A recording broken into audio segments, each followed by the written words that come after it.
ಲಿಫ್ಟ್ನಲ್ಲಿ ರೋಗಿಗಳಿಗಿಂತ ಕಸ ಸಾಗಾಟ ಮಾಡೋದೇ ಹೆಚ್ಚಂತೆ.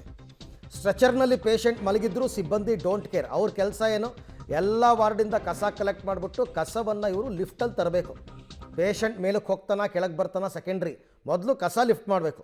ವಿಕ್ಟೋರಿಯಾ ಹಾಸ್ಪಿಟಲ್ನ ಟ್ರಾಮಾ ಕೇರ್ ಸೆಂಟರ್ನಲ್ಲಿ ಕಸ ಫಸ್ಟು, ಪೇಷಂಟ್ ನೆಕ್ಸ್ಟ್. ಯಾವಾಗಲೂ ಹೀಗೇ ರೋಗಿಗಳ ಪರದಾಟದ ಚಿತ್ರಣ ಪಬ್ಲಿಕ್ ಟಿವಿಯಲ್ಲಿ ಬಯಲಾಗ್ತಾ ಇದೆ. ಅರ್ಧರ್ಧ ಗಂಟೆ ಕಾಯ್ಬೇಕನ್ರಿ ಲಿಫ್ಟ್ಗೆ. ಆ ಲಿಫ್ಟ್ ಆಪ್ರೇಟ್ ಆಗ್ತಾ ಇರುತ್ತೆ, ಬಟ್ ಅದರಲ್ಲಿ ಕಸ ತರ್ತಾ ಇರ್ತಾರಂತೆ. ಕಸ ಎಲ್ಲ ಡಂಪ್ ಮಾಡೋ ತನಕ ಪೇಷಂಟ್ಗಳಿಗೆ ಅದರಲ್ಲಿ ಜಾಗ ಇಲ್ಲ. ಯಾರಿಗೂ ಹೇಳೋಕ್ಕಾಗಲ್ಲ. ಅದಕ್ಕೆ ನಾನು ಹೇಳಿದ್ದು, ಈ ಹೌಸ್ ಕೀಪಿಂಗ್ ಅವ್ರನ್ನೂ ಮಾತನಾಡ್ಸೋಕ್ಕಾಗಲ್ಲ ಗೌರ್ನಮೆಂಟ್ ಹಾಸ್ಪಿಟ್ಲ್ಗಳಲ್ಲಿ. ನಾನೇ ಹಾಸ್ಪಿಟ್ಲು ಡೀನ್ ಅನ್ನೋ ರೇಂಜ್ಗೆ ಇವರೆಲ್ಲ ಬಿಲ್ಡಪ್ ಕೊಡ್ತಾರೆ, ಅಷ್ಟು ಅಹಂಕಾರದಿಂದ ನಡ್ಕೋತಾರೆ. ಇದು ಇನ್ನೊಂದು ಕರ್ಮಕಾಂಡ ಬೆಂಗಳೂರಿನ ವಿಕ್ಟೋರಿಯಾ ಹಾಸ್ಪಿಟಲ್. ಕೆಲವು ಸಂದರ್ಭದಲ್ಲಿ ಪೇಷಂಟ್ಗಳನ್ನು ಆದಷ್ಟು ಬೇಗ ಕರ್ಕೊಂಡು ಹೋಗಬೇಕಾಗುತ್ತೆ. ಯಾರೋ ಒಂದು ECG ಮಾಡಿಸ್ಕೊಂಡು ಬನ್ನಿ ಅಂತನೋ, ಎಕ್ಸ್ರೇ ತೆಗೆಸ್ಕೊಂಬನ್ನಿ ಅಂತನೋ, ಅಥವಾ ಇನ್ನೇನೋ ಒಂದು ಹೇಳಿರ್ತಾರೆ.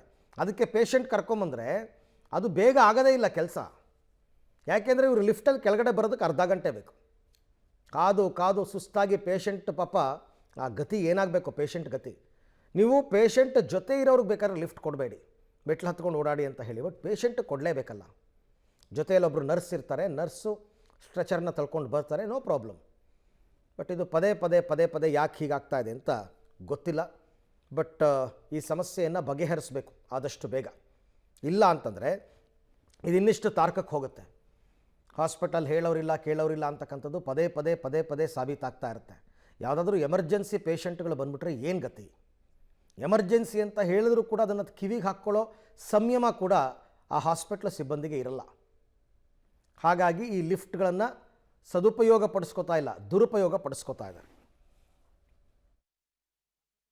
ಸರ್ 20 ನಿಮಿಷದಿಂದ ವೇಟ್ ಮಾಡ್ತಿದ್ರಾ? ಲಿಫ್ಟೇ ಸಿಗಲ್ಲ. ಹಂಗೆ ಎಮರ್ಜೆನ್ಸಿ ಪೇಷಂಟ್ ಆದರೆ ಏನು ಮಾಡಬೇಕು? ಎಷ್ಟೊತ್ತಿಂದ ಕಾಯ್ತಿದ್ರಾ ಸರ್? 20 ನಿಮಿಷದಿಂದ ವೇಟ್ ಮಾಡ್ತಿದ್ರಾ? ಲಿಫ್ಟೇ ಸಿಗಲ್ಲ. ಹಂಗೆ ಎಮರ್ಜೆನ್ಸಿ ಪೇಷಂಟ್ ಆದರೆ ಏನು ಮಾಡಬೇಕು? ಎಷ್ಟೊತ್ತಿಂದ ಕಾಯ್ತಿದ್ರಾ ಸರ್? 20 ನಿಮಿಷದಿಂದ ವೇಟ್ ಮಾಡ್ತಿದ್ರಾ? ಲಿಫ್ಟೇ ಸಿಗಲ್ಲ. ಹಂಗೆ ಎಮರ್ಜೆನ್ಸಿ ಪೇಷಂಟ್ ಆದರೆ ಏನು ಮಾಡಬೇಕು? ಎಷ್ಟೊತ್ತಿಂದ ಕಾಯ್ತಿದ್ರಾ ಸರ್? 20 ನಿಮಿಷದಿಂದ ವೇಟ್ ಮಾಡ್ತಿದ್ರಾ? ಲಿಫ್ಟೇ ಸಿಗಲ್ಲ. ಹಂಗೆ ಎಮರ್ಜೆನ್ಸಿ ಪೇಷಂಟ್ ಆದರೆ ಏನು ಮಾಡಬೇಕು? ಪೇಷಂಟನ್ನು ಮಾತನಾಡಿಸಿದಾಗ ಅವ್ರು ಹೇಳ್ತಾ ಇರೋದು 20 ನಿಮಿಷದಿಂದ ಕಾಯ್ತಾ ಇದ್ದೀವಿ ಅಂತ.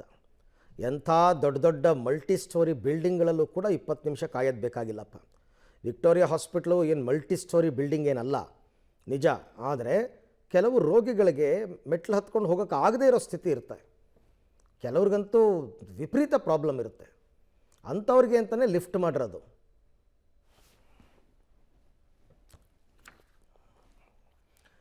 ಇನ್ನು IPS ಅಧಿಕಾರಿಯೊಬ್ಬರ ನಿರ್ಮಾಣ ಹಂತದ ಮನೆಯ ಕಿಟಕಿ ಮತ್ತು ಬಾಗಿಲುಗಳನ್ನು ಕಳವು ಮಾಡಿರ್ತಕ್ಕಂಥ ಘಟನೆ ಬೆಂಗಳೂರಿನಲ್ಲಿ ನಡೆದಿದೆ.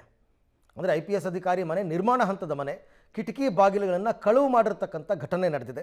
ನಗರದ ಅಮೃತಹಳ್ಳಿ ಪೊಲೀಸ್ ಠಾಣಾ ವ್ಯಾಪ್ತಿಯ MCHS ಲೇಔಟ್ನಲ್ಲಿ IPS ಅಧಿಕಾರಿ ವಿಜಯ್ ಶೋಭಾ ಅನ್ನೋರು ಮನೆಯನ್ನು ನಿರ್ಮಾಣ ಮಾಡ್ತಾ ಇದ್ದಾರೆ.